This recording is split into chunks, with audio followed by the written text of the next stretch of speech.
जंग ख़त्म नहीं हुई है। ये जैसे एक दफ़ा हमने पहले भी कहा था, वो तो बैटल थी जिसमें अल्लाह ने हमें सुरखरू किया है और बहुत फैसला कुन तरीके से किया है। वो जंग का इख्तिताम भी साबित हो सकती है मुस्तकबिल में, पता चले कि भाई वही फैसला कुन हो गया है काम। लेकिन ये कि अभी ख़तरे से काम ख़त्म तो नहीं हुआ, यानी अभी इंडिया का भी दोबारा ख़तरा भी है, और जैसे आपने बताया कि इसराइल की तरफ से भी ख़तरा हो सकता है, वो तो जगह वो सारा कुछ अपनी जगह पे मौजूद है। और लेकिन ये जो हमें थोड़ा मौका मिला हुआ है, हाँ, अभी चलें, ब्रीदिंग स्पेस मिली है ना, इसमें कंसोलिडेशन, इंटरनल कंसोलिडेशन की हमें जो है ना फोकस करना चाहिए। ये नहीं कि उधर से गाफिल हो जाए बाहर से, लेकिन ज़्यादा एम्फेसाइज इस पर करना चाहिए, दाखिली इस्तेकाम भी, दाखिली इस्तेकाम पर। इसमें देखें कुछ चीज़ें अभी भी गलत हो रही हैं। सबसे ज़्यादा ये जो भी एक लोगों के अंदर जो महंगाई और टैक्सेस का जो कुछ भी है ना, अच्छा ये अगर हमारी दिफाई ज़रूरत के लिए हो ना कि भाई हमें मिज़ाइल बनाने के लिए ये पैसे चाहिए, पैसे दो, तो बंदा पेट पे पत्थर बांध के भी देते हुए खुशी महसूस करेगा। हाँ, तो एलानिया करें, ठीक है। लेकिन अगर ये अशराफिया के अयाशियों के लिए हो, 600% इजाफे के लिए, ब्यूरोक्रेसी की अयाशियों के लिए हो, तो ये फिर देखें ना, ये ऊंच नीच का ये तस्वुर जो है ना, ये दूरी और बोध पैदा करता है, बल्कि नफ़रत पैदा करता है। ठीक है, एक कश्मकश को जन्म देता है ये इससे फिर इस्तेकाम किधर से आएगा, बुनियादें मरसूस किस तरह बनेंगे कि आप तो जनाब किसी और सैयारे की मखलूक हो, ये जो है ना ज़मीन के कीड़े मकोड़े हैं। तो ये इस चीज़ से रियासत को बाहर निकलना चाहिए, पहली बात तो ये है। बाकी बातें बात की हैं, पहले ये है। दूसरे नंबर पे मुझे एक ये बात कहते हुए थोड़ी झिझक महसूस हो रही है, बहुत बड़ी बात मुझे लगती है ये बात कहना कि मैं ये कहूँ कि फ़लाने को इस बात का इल्म नहीं है, लेकिन मुझे कुछ महसूस ऐसा होता है कि हमारे यहाँ बड़ा एक मिसअंडरस्टैंडिंग है। ये जो हुकूक का तस्वुर है ना, इसको सामने रख कर, आज़ादी इज़हार का, और इसको सामने रख कर एक है गवर्नमेंट की मुखालफत करना, हुकूमत वक्त की मुखालफत करना, ठीक है, इसका आपका राइट है। सही। एक है रियासत की मुखालफत करना, इसका आपको कोई राइट नहीं है। एंटी स्टेट होना, एंटी गवर्नमेंट होना, दो मुख्तलिफ चीज़ें हैं, ठीक है ना। मैंने वो जो कहा ना, मुझे झिझक होती है ये बात कहते हुए, मुझे ये महसूस होता है इस पे हमारे जज, सुप्रीम कोर्ट के जजों तक क्लियर नहीं है। जो 9 मई को जो वारदात डाली गई है वो कोई एंटी गवर्नमेंट या एंटी कोई इस्टेब्लिशमेंट वारदात नहीं है, वो एंटी स्टेट वारदात है। एंटी स्टेट एक्टिविटी को स्टेट, फेल्ड स्टेट ना हो तो कोई स्टेट नहीं बर्दाश्त करती। सही। तो या तो इस चीज़ की, यानी इस फ़र्क की समझ वकीलों को भी नहीं है कि वो जाके जजों को कायल कर सकें। जजों की और मसरूफियात हैं तो वो भी अपनी जगह पे भी नहीं सोचते कि यार ये मसला क्या है। तो ना इस तरफ इसका वो शऊर है ना उस तरफ है। तो पहले तो ये क्लैरिटी लेके आए ना, हर इदारे में ये क्लैरिटी होना चाहिए कि जो आज़ादी है वो हुकूमत पर तनकीद करने की है। रियासत मुखालिफ पॉलिसी की इजाज़त किसी जमात को नहीं होती। सीधा सीधा जो है ना, या तो वही माफ़ी वाली बात है, नहीं तो बैन होना चाहिए। नहीं तो ये तो कल जिसको भी दिल आएगा तो वो ये काम शुरू कर देगा। और ये एक्टिविटी क्या है? ये वही ईरान वाली एक्टिविटी है। आप अगर इंस्टॉलेशंस के ऊपर हमलावर हो सकते हो, मियाँ वाली में, GHQ में, तो राइशगाह के ऊपर भी तो हमलावर हो सकते हो, जैसे कि ईरान में हुआ है। या वो इंटेलिजेंस दे सकते हो। तो नहीं देंगे क्या? देंगे। मतलब जो गैज़ो गज़ब हमें नज़र आ रहा है, जो एक रिएक्शनरी बिहेवियर है, तो उसके अंदर तो वो हर काम कर, नेगेटिविटी में हर काम कर गुजरेंगे। जो भी उनके ज़िम्मे आएगा वो से दुआएं कर रहे हैं कि भाई जहाज़ क्रैश हो जाए, बंदा मरे। तो अगर कोई फैसिलिटेट कर दे, वो जैसे नहीं उनको खुदकुशों को फैसिलिटेट करते थे, आके फट जाते थे, तो वही कैफियत इनकी हुई है ना। तो इसको मतलब ये कोई बहुत बड़ा एक्टिविटी नहीं होती। आप 10 आदमियों को, जैसे होते हैं ना, आप स्कूल में बच्चे शोर करते थे तो हेडमास्टर साहब आते थे या कोई मास्टर साहब आते थे, वो 2 बच्चों की फेंटी लगती थी, बाकी सब चुप होकर बैठ जाते थे।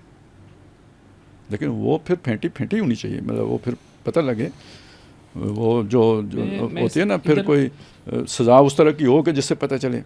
तो एक तो ये है, यानी सिर्फ BLA ही नहीं है, ये जो पॉलिटिकल पोलराइजेशन है, ये बहुत बड़ी एंटी स्टेट एक जो है ना वो चीज़ को जन्म दे रही है। फिर पेनिट्रेशन, आपके अंदर अभी तक मतलब फौज भी पूरी तरह पाक नहीं हुई है। वो एक किसी जनाब एक जो है ना हमारा वो कोई अफसर जो है ना उनकी बेगम किसी को बता रही थी कि ये फौजी बहुत डरे हुए थे, बहुत घबराए हुए थे, वो तो एयरफोर्स ने कमाल कर दिया तो उसके बाद इनकी जान में जान आई है। अब देखें वो तस्वुर ये था उस बंदे के बारे में कि ये जो है ना ये कोई पॉलिटिक्स में इसकी दिलचस्पी नहीं है, मैंने पक्का जो है ना ये खान साहब का बंदा है, यही कवर होता है कि मेरा पॉलिटिक्स में कोई वो नहीं है। तो ये इस जो है ना डमाडोल कैफियत के साथ आप वो वाला जो है ना अज़्म और वो जो कन्विक्शन होती है, जो डिवोशन पैदा करती है, वो कैसे निकालेंगे? ठीक है, ये बहुत बड़े ख़तरे की बात है, इसको क्लियर करना। ये बातें सारी बाद में आती हैं कि जी हमारे एयर डिफेंस सिस्टम में क्या कमज़ोरियाँ थी।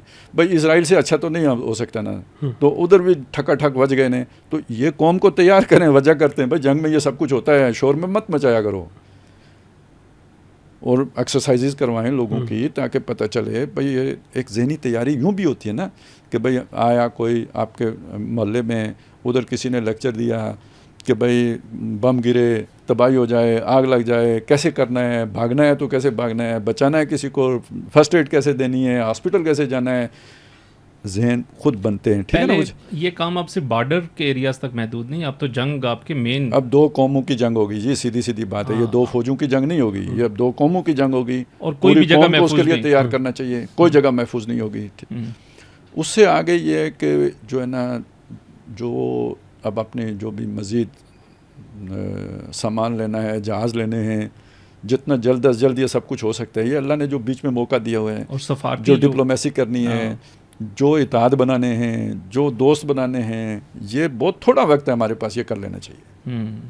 अच्छा, इसमें एक चीज़ मैं इसमें ऐड जो है ना खालिद साहब के, एक आपने जो जिक्र किया है उसके अंदर ये है कि मुशर्रफ दौर की जो वो जो पॉलिसियाँ चली आ रही हैं मिसिंग पर्सन वाली, और ये इस किस्म की जो रियासत के अंदर एक रियासत का तस्वर दे रही हैं, और जो फ़ौज को और जो फ़ौजी इदारे हैं उनकी क्रेडिबिलिटी आवाम में जो है ना सबसे बड़ी बात क्या है कि भाई आपके पास ताकत है, आप आइन की पाबंदी नहीं कर रहे, कानून की पाबंदी नहीं कर रहे, लोगों को इस तरह उठा रहे हो, ठीक है, तो उसका नतीजा क्या निकलेगा कि कानून की फिर क्या वो साख रहेगी और कानून की क्या तकद्दुस रहेगा, आप खुद पामाल कर रहे हो। तो ये इसी तरह ये बात जजों के पर भी आएगी। एक भाई रियासत के मुखालिफ एक एक्टिविटी हुई है और आप उसमें जो है ना छूट दे रहे हो, कानून की इम्प्लीमेंटेशन नहीं कर रहे, रुकावट बन रहे हो, उसमें रिलैक्सेशन दे रहे हो, तो ये यानी एक तरफ वो आएगा कि आप ज़्यादा सख्ती कर रहे हो और दूसरी तरफ ये आएगा कि आप ज़्यादा नरमी कर रहे हो, और ये असल में ये दोनों चीज़ें आपस में जुड़ी हुई हैं। ये जजों की नरमी इदारों को सख्ती करने पे मजबूर करती है, वो एक अलग मसला है। एक और बात बताऊं आपको, ये तो यानी एक जजों की भी मजबूरी है, वकीलों की भी है। ये अंग्रेज़ों ने ये निज़ाम बनाया और हिंदुस्तानियों को नाअहल समझते हुए बनाया, ये बात ज़हन में रखें, हिंदुस्तानियों को नाअहल समझते हुए बनाया। इनको जो है ना सेंस नहीं है कि फ़ैसला कैसे करना है, तो पूरा प्रोसीजर बना के दो इनको, स्टेप 1 2 3 4 5, ये इस प्रोसीजर पर फैसला करना है। इसी वजह से ये सारा प्रोसेस लंबा हो जाता है, डिले है। ठीक है, अगर आप ये समझते हैं कि जो काजी है वो अहल है फैसला करने का, उसके अंदर सेंस है फैसला करने की, वो लीगल सेंस रखता है, वो चीज़ों को पढ़ सकता है, समझ सकता है, वो दुरुस्त फैसला कर सकता है, प्रोसीजर देने की उसे क्या ज़रूरत है? नहीं खालिद साहब, मैं इसमें थोड़ा सा ना एक चीज़ मैं आपको बताऊं कि मैं चूँकि इसको बहुत फॉलो करता रहा हूँ, एक प्रॉब्लम ये है कि हमारे यहाँ जो प्रोसिक्यूशन है ना, उसका एक ये कॉन्सेप्ट बना हुआ है कि मतलब एक बंदा है ना जो उसने फ़र्ज़ करें चोरी की है किसी गांव के अंदर, अब पुलिस ने पकड़ लिया है, तो इर्द गिर्द के 20 गांव में होने वाली सारी चोरियां उसके ऊपर डाल के जो है ना उसको अदालत में पेश कर देंगे। अब वो प्रूफ नहीं होगा तो वो रिहा हो जाएगा वहाँ से।